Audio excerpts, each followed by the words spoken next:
Geografía social y urbana, los paisajes de interés cultural, así como la gestión del patrimonio en sus distintas facetas.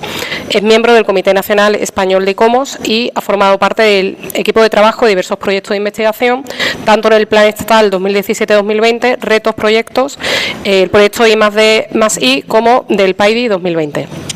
Termina de arrancar esto.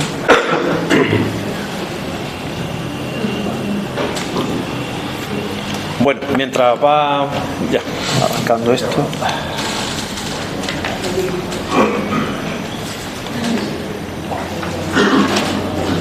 Vale. ¿Se ve? Ah, perfecto.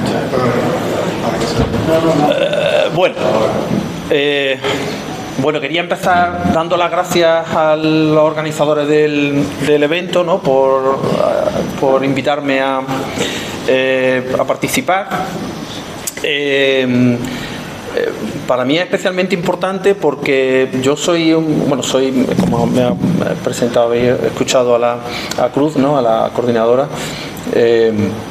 Soy profesor del Departamento de Geografía Humana de la Universidad de Sevilla y creo que la presencia de la universidad en este tipo de actos, en la sociedad en general, es importante, ¿no?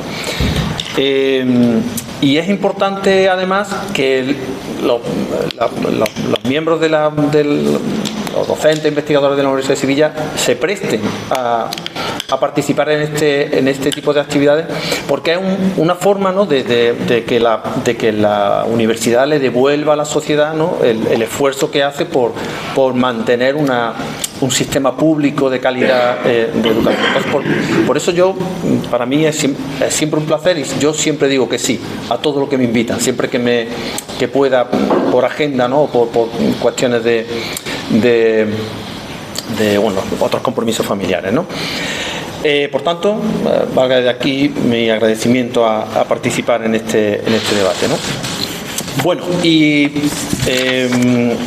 obviamente, como soy docente, investigador del Departamento de Geografía, mi enfoque aquí pues no puede ser desde otro punto de vista que desde el punto de vista de la geografía, ¿no? Entonces,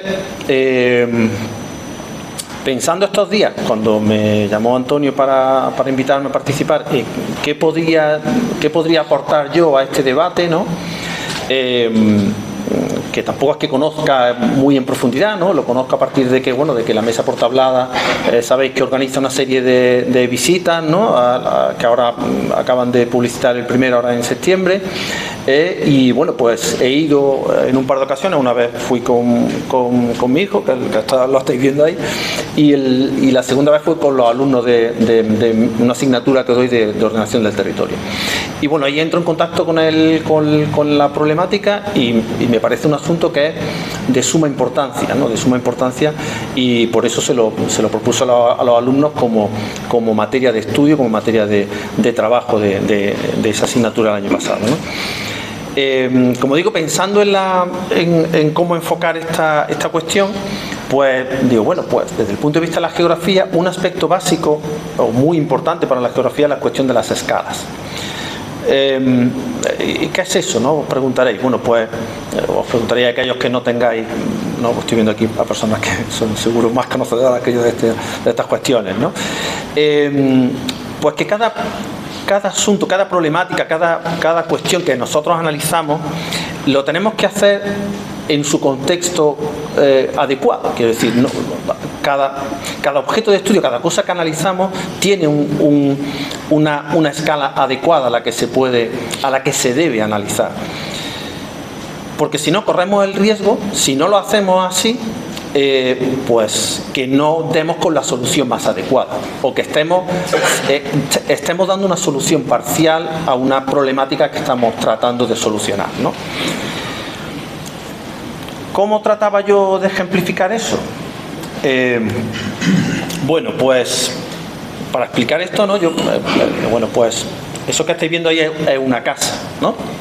Aquí podríamos Podríamos recordar ese famoso cuadro de Magritte, ¿no?, de la pipa, ¿no?, y que ponía un texto debajo que ponía, ¿no?, esto no es una pipa, ¿no? Y entonces ahí la reflexión filosófica de si realmente es una pipa o una imagen de bueno, pero esto es una casa, que decía que esto es un edificio que está construido en un lugar y ahí viven personas, ¿no?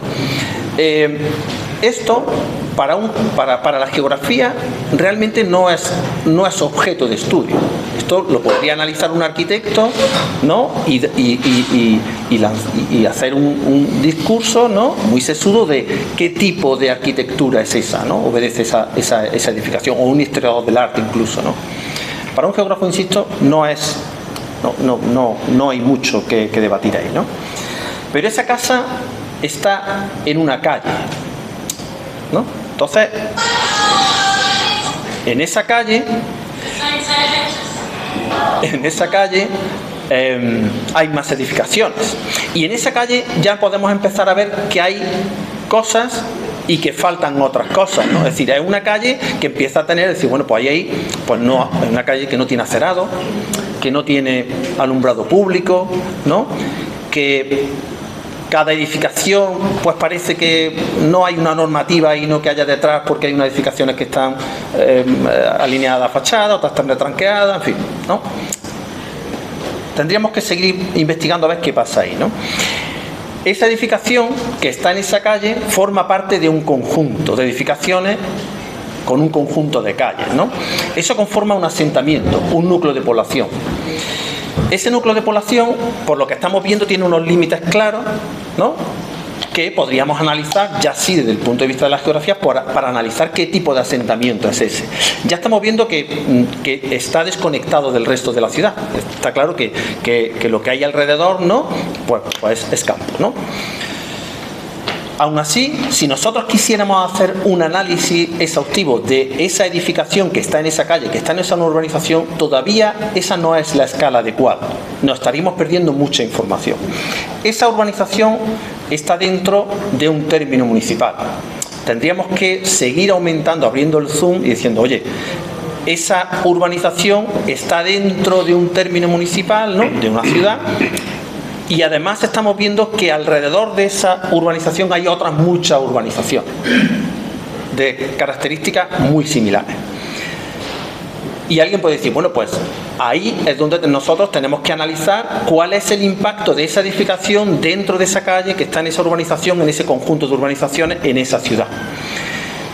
Pues bajo mi punto de vista, todavía esa escala no es la más adecuada para analizar ese tipo de fenómenos, ¿no? Habría que irse a una escala aún mayor, que es la escala metropolitana. Es decir, ese fenómeno, ahora ya si os digo, ese fenómeno es de las urbanizaciones ilegales, bajo mi punto de vista no se puede analizar en el ámbito, en el contexto urbano, sino que tiene que analizarse para conocer bien todas sus dimensiones, hay que analizarlo en el contexto metropolitano. Bueno, ese asunto de las urbanizaciones ilegales, ese era el caso de Córdoba, el mapa de mi tesis doctoral. Yo hice mi tesis sobre urbanizaciones ilegales. Lo que estáis viendo ahí es la aglomeración urbana de Sevilla. Y las manchitas que veis en amarillo son las urbanizaciones ilegales que identificó un trabajo que hizo la Junta de Andalucía en el año 2003 y por tanto completamente desfasada. Hay muchísimas más en algunos de los municipios. Bueno, ¿por qué os cuento todo esto? Porque bajo mi punto de vista,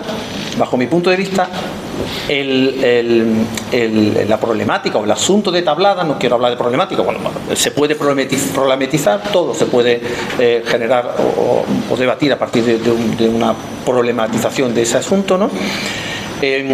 Tablada, para poder llegar a una solución, ese futuro del que se habla de Tablada, hay que analizarlo o hay que verlo, hay que estudiarlo desde el punto de vista metropolitano. No se puede llegar a una solución, a una buena solución, en mi opinión, decir, si no se analiza en el contexto metropolitano. Obviamente, hasta ahora siempre Tablada mira hacia la ciudad, ¿no? Ahí estáis viendo una imagen desde el interior de Tablada, ¿no?, hacia el interior de la ciudad. fácilmente reconocible, ¿no? Porque tenemos un elemento que es distintivo desde hace muchos años, ¿no? De la propia ciudad, que forma parte ya del paisaje urbano, del skyline, ¿no? Que dicen los estudiosos de estas cuestiones, ¿no? De la ciudad. Es decir, ahora mismo la problemática Tablada, el asunto de Tablada es un asunto urbano, se trata desde lo urbano, ¿no? De hecho, ¿no? El Plan General de Ordenación Urbana hace una propuesta de qué debe ser Tablada, ¿no? Y es más, hace una lectura yo creo que muy adecuada, es decir, hay un proceso de información, un diagnóstico, y se dice que esos terrenos tienen que estar destinados, bueno, ya lo ha comentado anteriormente José Luis de una forma bastante clara, es decir, es un suelo no urbanizable, es un suelo inundable. Como es un suelo inundable, cuando se redacta el Plan General de Ordenación Urbana de Sevilla vigente, con la ley anterior, con la ley del suelo anterior, esos terrenos, los suelos que eran inundables, obligatoriamente tenían que clasificarse como suelo no urbanizable de especial protección, ¿vale? Ojo a esto, que esto luego, si queréis, podemos entrar en el debate de esas cuestiones para debatir algunas de las cuestiones que ha dicho José Luis. Pero obviamente Tablada, ¿no? Hay en nuestra legislación territorial hay un plan que analiza el territorio a una escala mayor, que es el Plan de Ordenación del Territorio de la Aglomeración Urbana de Sevilla, que también ha utilizado. En ese plan, obviamente, a escala metropolitana, a escala territorial, el papel de Tablada es analizado, obviamente, y en este caso este es un mapa del sistema del riesgos ambientales, ¿no? Y obviamente pues todo lo que está, José Luis lo ha explicado perfectamente, una zona de inundación, y está perfectamente delimitado por sus riesgos de inundación. Pero también fruto de esa necesidad de dejar sin construir ese suelo, pues se incluye en esa red de espacios libres como espacio metropolitano. Esto es un asunto especialmente importante, quiero decir, se está hablando de que se va a modificar el Plan General de Ordenación Urbana de Sevilla, ¿no? Con la legislación actual existe lo que se denomina la jerarquía de los planes. Y el Plan de Ordenación del Territorio de la Aglomeración Urbana de Sevilla está jerárquicamente por encima del Plan General de Ordenación Urbana de Sevilla. Es decir, que en el hipotético caso de que no se modificara el plan de la aglomeración urbana y se quisiera modificar solo el Plan de Ordenación Urbana de Sevilla, esos suelos tendrían que seguir siendo suelo no urbanizable de especial protección, porque el Plan de la Aglomeración Urbana de Sevilla dice que eso debe ser un suelo para un parque metropolitano, ¿vale? Luego, si queréis, debatimos sobre esto, porque yo creo que merece la pena. En cualquier caso, eso es lo que dice el plan de la aglomeración, ¿no? Por tanto, mi propuesta, ¿no?, que es la que me gustaría que se debatiera a partir de esa idea, hay que cambiar la perspectiva, ¿no?, y tenemos que darnos la vuelta, y Tablada debe mirar no hacia Sevilla, sino darse la vuelta y mirar hacia el exterior, hacia el resto de la aglomeración urbana de Sevilla, ¿no? Y nada más. Muchas gracias. Simplemente quería